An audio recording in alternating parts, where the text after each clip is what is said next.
later on. And our colleague Dan is also on the call helping us with the tech. We'll have an introduction to the Ideas Fund.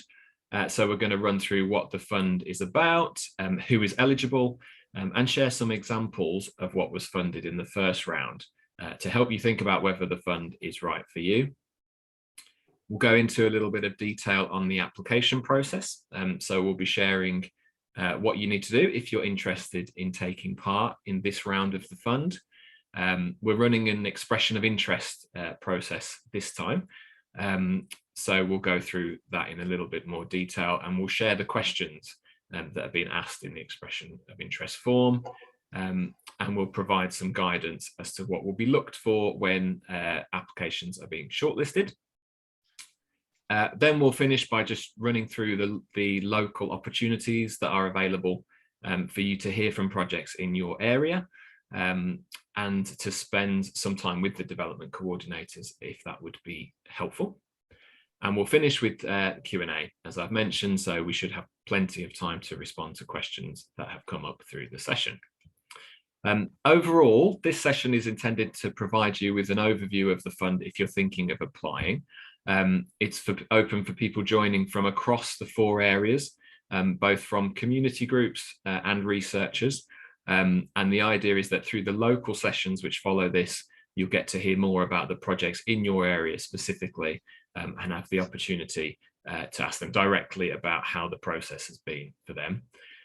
We've tried to be thorough here and really transparent about the process and how decisions will be made. So it might feel like there's quite a lot of information to take in, but please do note down questions. Let us know if you'd like to repeat anything. And as we've said, we'll share this recording and the slides as well. Lots of this information is also included on our website. So I think that's everything now for us to get started. So myself, Dan and Jill will disappear from view, and I'll hand over to Kirsty. Thanks, Chris. Hi, everybody. I'm Kirsty, and as Chris said, I'm the grants manager for Hull and Highlands and Islands. So what's the Ideas Fund about? In this section, we're going to do a recap about the types of projects that the Ideas Fund has been set up to support. We're going to cover some of the basics as to where and how the funds will be delivered, and talk through how the application process has changed since the last round. Many of you may have applied or joined the webinars last year, and so may already be familiar with the Ideas Fund. So the Ideas Fund is delivered by the British Science Association and is funded by Wellcome. It has been developed to test a new way of supporting communities to work on things that are important to them by partnering them up with a researcher on ideas related to mental well-being that could be of benefit to the wider community. It will probably feel different to funds that you may normally apply to. So for community groups, that may be because of the local support provided and the flexibility in the co-design of project ideas with the researcher. If you're a researcher, it may feel different because it offers an opportunity to build a relationship with community groups that puts them in the lead, but over a longer period of time than is often the case. We know that quite often when researchers and communities get the chance to work together, it can feel a bit one way, in that it is driven by what the researcher is interested in or has been working on. So the Ideas Fund is trying to turn that on its head. The fund was co-designed with community groups and researchers and is intended to be flexible, focused on learning, and provide an opportunity for people to work together in a way they wouldn't normally get the chance to. We want people to share their ideas around what could help mental well-being within their community. And we think that working with researchers will bring different perspectives and support that can benefit both sides of the partnership. We're interested to learn about how the partnerships work and what the barriers are so that we can share this with others. So who and what can we fund? We are able to fund individuals, informal groups, charities and KICs. And grant sizes vary, meaning that we can fund a mix of early stage and more developed ideas. We're particularly interested in groups that are usually overlooked from these types of opportunities, such as young people, people in rural communities, or minoritized ethnic communities. So the fund is being delivered in 4 areas of the UK: Hull, Northwest Northern Ireland, Oldham, and the Highlands and Islands of Scotland. There's a wee bit more information on our website about the kind of boundaries and what we mean by those areas. And you'll need to be running a project in one of these 4 areas in order to be eligible. Last year, 49 projects were funded across these 4 areas, totaling 1.8 million of awarded funds. And this year we expect to have 1.2 million available for new projects as part of round 2. Grant sizes in the first round range from 12,000 to 91,000, and we'd expect to be able to offer grants within this range again this time. So we thought it'd be helpful to share a couple of examples funded through the first round, which gives some more detail as to the types of projects that were supported. You won't need detailed plans right now if you're applying, but we're sharing it now in case it helps you decide whether the Ideas Fund is right for you. There are a lot more examples listed on our website. All of our first round projects are listed there with some spotlighted projects on there too. And I think you'll also get some more information at local webinars as well. So this is not the only time you'll get to hear about some projects. The first one we're talking about here is the Life Arts Centre in Caithness, and they're facilitating the Out of the Blue project using film and photography to empower young people to document their interactions with the coastline and its positive effect on mental well-being. They are being joined by researchers with expertise in exploring surf therapy, the outdoors, and mental health and arts and well-being in rural communities, who are providing support with co-design and practice-based action research. By developing a sense of community, belonging, and identity, the participants are encouraged to demonstrate confidence and self-expression. And the second example is Oldham Libraries, who are bringing together South Asian women and children running creative and physical activities to spark conversations and explorations around mental well-being, physical health, and parenting. Researchers from the University of Manchester will share their knowledge on mental and physical well-being and co-create workshops to meet both the women's and children's needs. Through a diverse range of activities, including theatre, art, yoga, and walking, the programme is celebrating creativity and encouraging conversations about the shared experiences of the community through the pandemic. And you'll see on the sides of the slides there, the amount both were awarded and the length of those projects periods. In both of these examples and others on our website, both the groups and the researchers are gaining new skills and benefiting from the two-way relationship. Many of the researchers in projects so far have talked about the benefits of developing their skills and working with community groups, gaining new insights that might impact on their future work, and the community groups themselves are often benefiting from new skills and perspectives that the researcher can bring. On this slide, we've got some quotes from both community groups and researchers. So starting on the left, this quote, "It really helps to see the different working styles and create different ways to share information and research, as young people have different learning styles. It was amazing to have participatory research advisor running the focus group with the youth committee and teaching us how to run them ourselves. I then ran one myself the day after and felt confident in knowing what I needed to do." So that's from one community group. Another said to us, "Our researcher has opened our eyes to all sorts of different approaches and much more in keeping with the feel of our project. It's allowing really deep participation with the community. It's fun and it's definitely methods we can use in the future." And from researchers who have said, "Has it been challenging? Oh yes, in the best possible way." And a second who said, "I expected to be taken out of my comfort zone and this has happened more than once, but on each occasion, it has been the most valuable learning, adding to my confidence in working with the community." Okay, so on this slide, you'll see the key points along a timeline for this next round over the next few months. So we've changed the application process this year, and this is based on feedback from last year's process and from the currently funded projects. So one of the main changes from last year is that community groups will not need to have been matched with a researcher and have a project idea ready to apply. We know that some people felt a bit rushed last year to have a match and to have an idea in order to apply, and would have benefited from an opportunity to get to know each other a bit better before submitting a more detailed proposal. So in this round, you'll be able to submit an expression of interest as a community group, individual or charity that isn't yet working with a researcher, and if shortlisted, will then have the time and support to be matched up and develop your ideas. You can also submit an expression of interest if you're a researcher who is interested in being partnered up with a community group, but doesn't yet have a connection.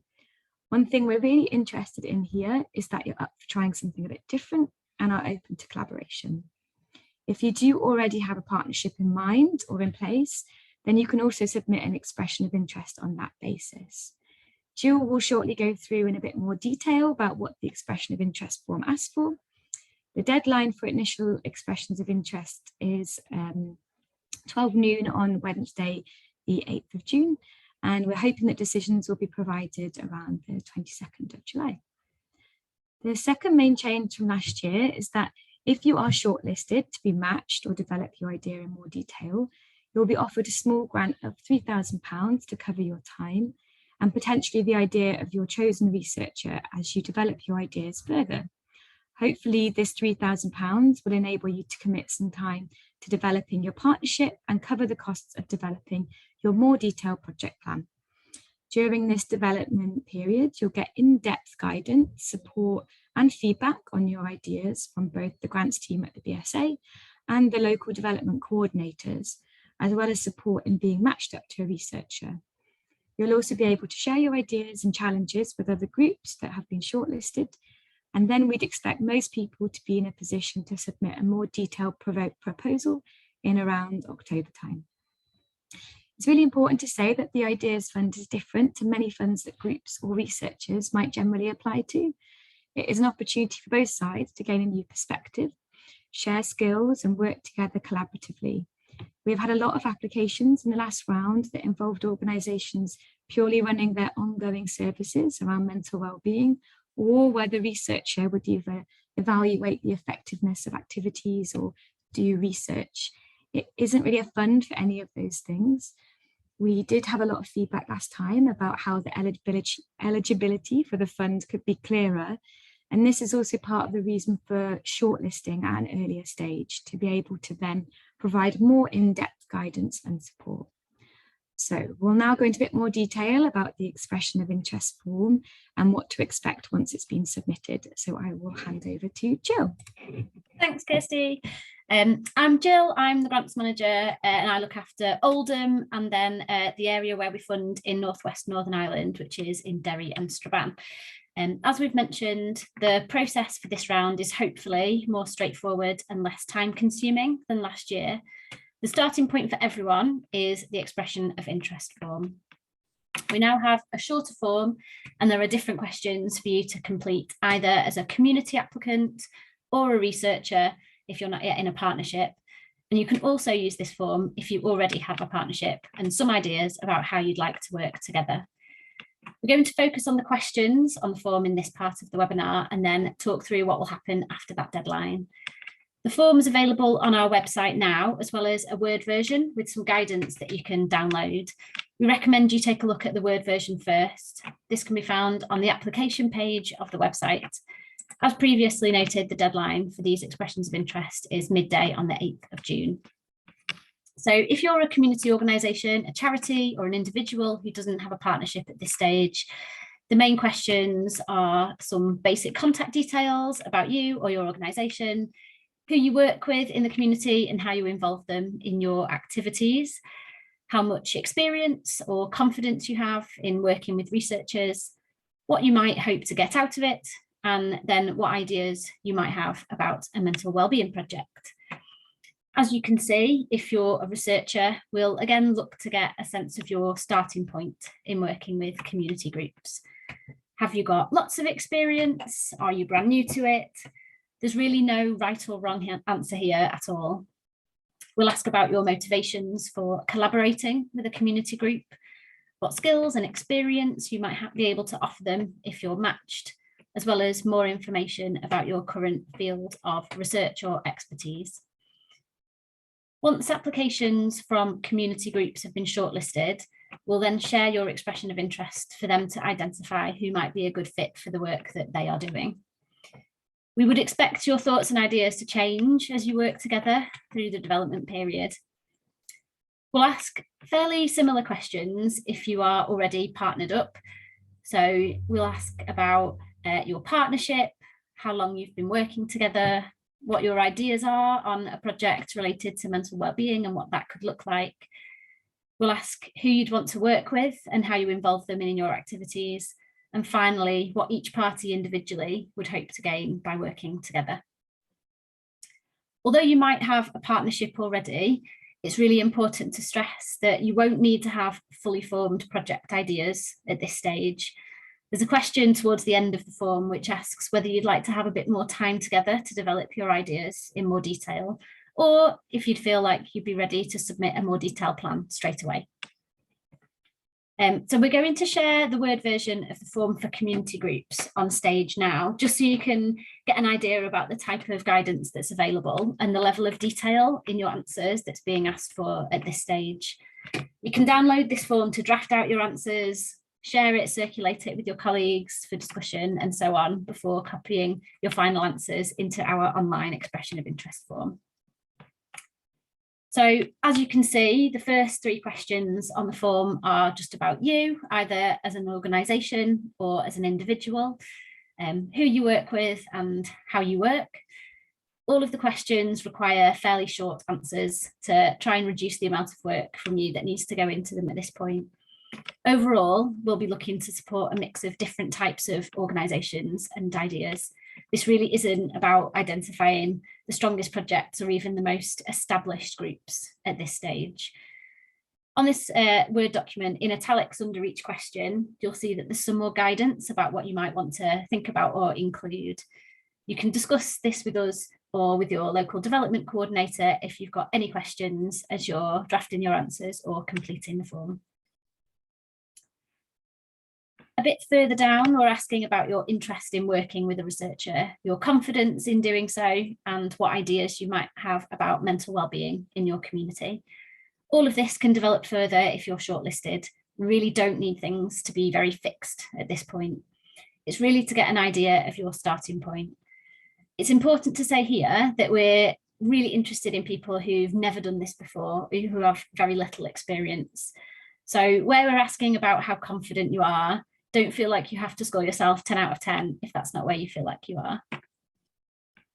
Again, there's guidance under each question about the type of information you might want to include, and we'd recommend that you look at the projects that are currently funded that are listed on our website for further examples and some more ideas. We'll just go slowly back to show all of the questions in bold, so you can have a bit of a look at them. So the first section of the form is all about you, your organisation and how you work. The second part is about what you might want to work on with a researcher. So these Word documents can be found on our website under the expression of interest section on the application page. There's also one for you if you're a researcher and another one if you're already in a partnership. So we'll share the link to that page in the chat for you now. Overall, we're approaching round 2 in this way, hopefully to reduce the amount of effort involved for you all, with the bulk of the development work on your ideas happening with our support after the shortlisting, rather than needing to do it all up front. So what happens next? After the deadline on the 8th of June, we'll work with local panels to shortlist 7 community groups in each area, including those who have a partnership with a researcher. You'll see the criteria here that we're going to be using to shortlist, which all follow on from the questions that are being asked in the expression of interest forms. So we'll prioritise applications from community groups who work with people often overlooked by this type of funding. For example, those in rural communities, young people, or people from minoritised ethnic groups or other communities who've been overlooked in the past. We're seeking to support innovative ideas that focus on improving mental well-being in accessible and inclusive ways. We'll prioritise applications from groups really embedded within communities where the community is being supported to lead activities, or where work is being led by people with personal experience of the challenges faced by the people they work with in those communities. We want to make sure that people shortlisted will be able to really commit to the process and the time involved in building a relationship with a researcher. So we'll seek to support groups that are interested and open to working collaboratively with a researcher, even if they're not confident or they feel quite unsure at the moment about what that might look like. We'll aim for quite a diverse range of projects to be shortlisted, taking account of what we've already funded in the first round. And we'd hope to let you know if you've been shortlisted by about the 22nd of July. So just a recap about what happens when you're shortlisted. If your idea or organisation is shortlisted and already has a partnership, then we'll contact you to find out more about your idea and whether you'd like some more time to develop it into a more detailed proposal. If you're a community group who's shortlisted who doesn't have a partnership at that point, then we'll contact you and share the different expressions of interest received from researchers. You'll have some time to look through them and decide who you might like to be introduced to. We'll then broker a meeting to bring you together and you can start to explore how you might work together. At this point, you'll be given a grant of £3,000 to support with the costs involved in pulling together a more detailed proposal for a larger grant. Some of this grant can also be used to cover the researcher's time. In the previous round, larger grant sizes ranged from about £12,000 up to about £91,000. And we'll have a conversation with you about what might feel appropriate for your partnership. You'll be given one-to-one support from our development coordinators and invited to submit a more detailed proposal in September or October this year. If you're not shortlisted, if your expression of interest isn't shortlisted, as we mentioned, we will be looking to shortlist around 7 organisations or partnerships per area. We expect to receive a lot more expressions of interest than that. So there's a question at the end of all of the forms which asks whether you'd be prepared for us to share your contact details as a group or a researcher interested in working together.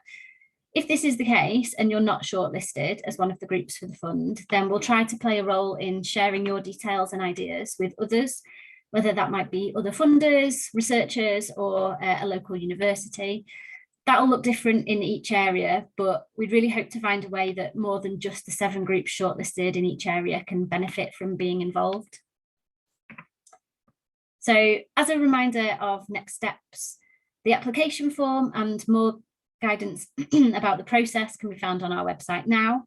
There's lots of information about currently funded projects for you to look at to help decide if this fund is right for you. We have also got some further sessions that you can attend to find out more and ask any questions. And then the deadline for you to submit an expression of interest is midday on the 8th of June. So there are a couple more national webinars that the Ideas Fund team are running. We have another exact rerun of this session on the 12th of May, and then a dedicated researcher session on the 18th of May. We'll also be putting up a recording of this session on our website if anyone wants to watch that back. The details of all of these, including any sign-up links, can also be found on our website, so don't worry if you're not writing all the details down. Our development coordinators in each area are also arranging local sessions for you to get more information, to ask any questions, and to hear directly from some of the projects that we funded in the first round. They're not mandatory, but they are there if you need them. We'd recommend taking a look through the form and the project examples on our website before you attend those sessions to really help you get the most out of them. Some of the sessions will be online, and there'll also be some in-person meetings too if you find those useful. The details for these are on screen now, and they're also available on our website. Finally, if you've got any queries, any questions, you can get in touch with your development coordinator as a first point of contact, or with the grants team using the email address hello@theideasfund.org. So I think we've had a couple of questions through the question and answer button. So we'll go through those, and there'll also be a bit of an opportunity to ask us anything that you've not already popped in that box. So I'll hand back over to you, Chris. Lovely. Thank you, Jill. Thanks, Kirsty. And thank you for the questions that have come through already. I'm just going to move this over. We'll stop the recording now. Just in case people want to come on and ask their questions sort of direct